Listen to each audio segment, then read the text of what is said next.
Roi des Pays-Bas et de la Belgique, puis après devint le duc du Luxembourg. Aujourd'hui, je vais vous parler de l'histoire de Guillaume d'Orange.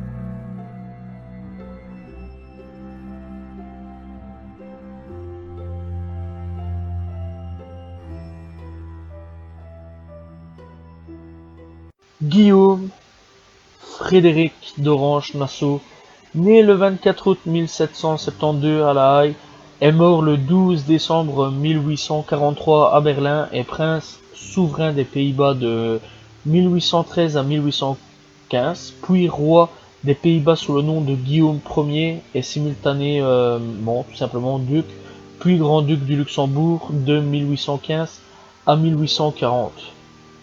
Au niveau de la lignage, Guillaume d'Orange, donc tout simplement Guillaume Ier, le fils de Guillaume d'Orange-Nassau, Guillaume V d'Orange-Nassau et Wilhelmine de Prusse, il appartient à la sixième branche Nassau-Dietz, issue de la seconde branche Nassau-Dillenbourg, de la maison de Nassau. Cette lignée de Nassau-Dietz, aujourd'hui Nassau, enfin Orange-Nassau, appartient à la tige haute ancienne qui donna des Stadtuders à la Flandre, la Hollande, la Frise, la Zélande, la Gueldert, un roi d'Angleterre et d'Écosse en la personne de Guillaume III d'Orange-Nassau est le roi et reine aux Pays-Bas. Il est l'ancêtre du roi Guillaume, Alexandre, tout simplement.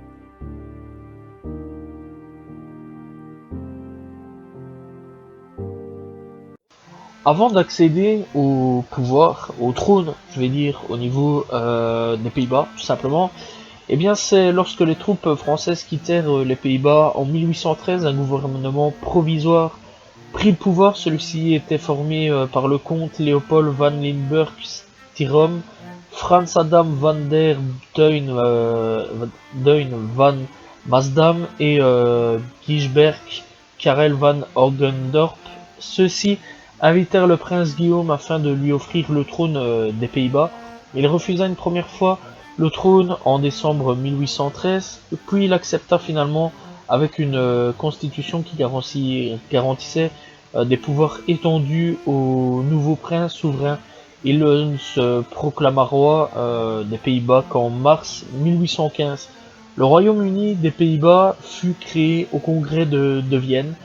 Il s'étendait sur les actuels Pays-Bas et Belgique, sauf la province du Luxembourg belge, voilà, tout simplement, qui a été épargnée. Les Luxembourg élevés au rang de grand-duché étaient indépendants et faisaient en superficie le double du grand-duché actuel, tout simplement, voilà. Donc il était plus grand à l'époque, aujourd'hui bien plus petit. Bref, mais son souverain était le roi des Pays-Bas. Ce royaume avait les limites du Benelux, hors les cantons de la Belgique orientale, alors allemande. Actuel, mais sous un unique souverain conservateur et protestant comme le sera d'ailleurs également Léopold Ier de Belgique. Donc voilà, aujourd'hui Léopold Ier c'est celui qui fait partie de notre génération de rois à l'heure actuelle jusqu'à aujourd'hui Philippe. tout simplement, qui est aujourd'hui le roi de Belgique, tout simplement, voilà, pour ceux qui voulaient savoir, tout simplement. Bref, donc, le Luxembourg promu au rang de grand-duché qui devint indépendant, mais membre de la Confédération germanique, lui était remis à titre personnel en compensation de ses pertes patrimoniales dans l'espace allemand à l'est de Coblence, au profil de la Prusse qui était étendue en Rhénanie, voilà, tout simplement. Il tenta d'unir les peuples des anciennes provinces unies des pays autrichiens, enfin Pays-Bas autrichiens et de la principauté de Liège par une politique favorisant le développement économique souverain d'un royaume dont la population méridionale tout simplement était catholique. Il signa en 1827 un concordat, tout simplement, voilà, excusez-moi j'ai un peu bugué sur ce mot-là, concordat avec le pape Grégoire 16, donc voilà, Grégor 16 tout simplement. Bref, après tout ça, il décida de terminer les canalisations de la Sambre, voilà, parce que je dis terminer parce que ce que j'ai pu trouver, parce que ouais, il y a une partie Wikipédia tout simplement, je tiens quand même à remettre les choses. Alors ils disent comme quoi qu'il décida de la canalisation de la Sambre, le creusement des canaux, tout simplement Gand, Terneuzen, Bruxelles, Charleroi, Meuse, Moselle, et autres. Il a aussi fondé les universités de Liège, Gand et Louvain. Donc voilà, alors pour les universités, par contre, je mets pas la main à couper là-dessus, ça, non du tout. Par contre, pour ce qui est des canalisations, tout ça, j'ai un gros doute, un gros doute, voilà, parce que plusieurs personnes, donc j'avais déjà discuté tout ça, j'ai appris ça étant gamin à ce niveau-là, quand j'étais en primaire, tout simplement.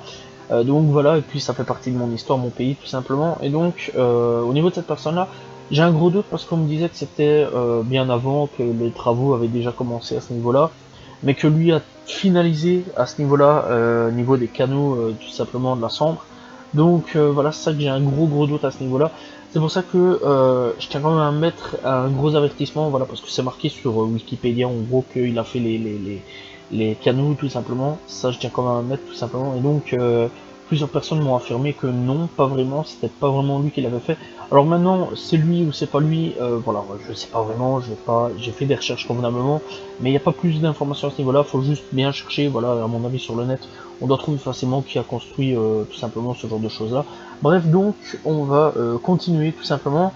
Donc, après tout ça, cependant, sa politique autocratique et l'hostilité de l'Église catholique envers le roi protestant provoquèrent les mécontentements des futurs Belges, qui néanmoins choisirent également comme nouveau roi un autre protestant, Léopold Ier de Saxe-Cobourg-Gotha, donc voilà notre la dynastie de notre roi à nous tout simplement.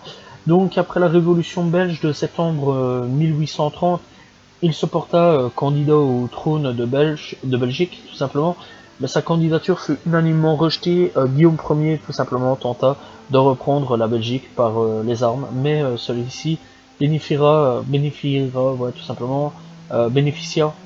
tout simplement du soutien de la France.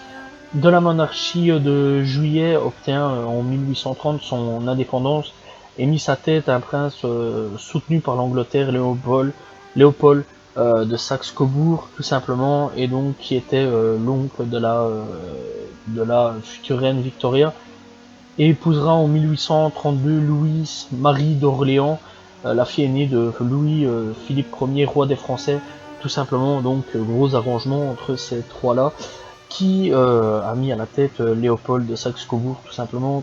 Donc voilà, en gros, notre roi fait partie de la famille de la reine d'Angleterre, tout simplement. Voilà. Bref, toutefois, les pays amputés d'une partie du Limbourg et du Luxembourg amputé de sa moitié occidentale restèrent unis sous le règne de Guillaume Ier, qui n'accepta cet état de fait qu'en 1839.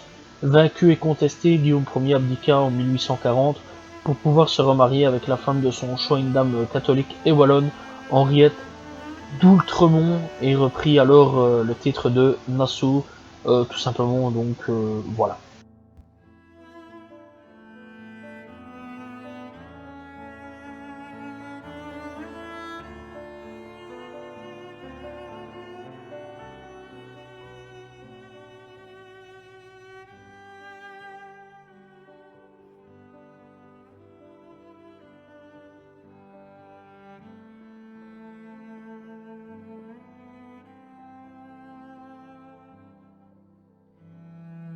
Alors au niveau de la politique de Guillaume d'Orange, au niveau de la Wallonie, voilà, parce qu'il s'est beaucoup occupé des Wallons, tout simplement, le roi Guillaume Ier, tout simplement, jeta les bases de sa prospérité économique de la Wallonie et favorisa l'installation industrielle telle que John Cockerill. Voilà, donc Cockerill, c'est une usine, tout simplement. Voilà, tout simplement. Il amena les voies navigables par le creusement des canaux tels que le canal Bruxelles-Charleroi. Encore une fois, j'ai encore émis des doutes. Donc voilà. Il fonda l'université de Liège, première université wallonne. En 1817, le roi compte de nombreux soutiens.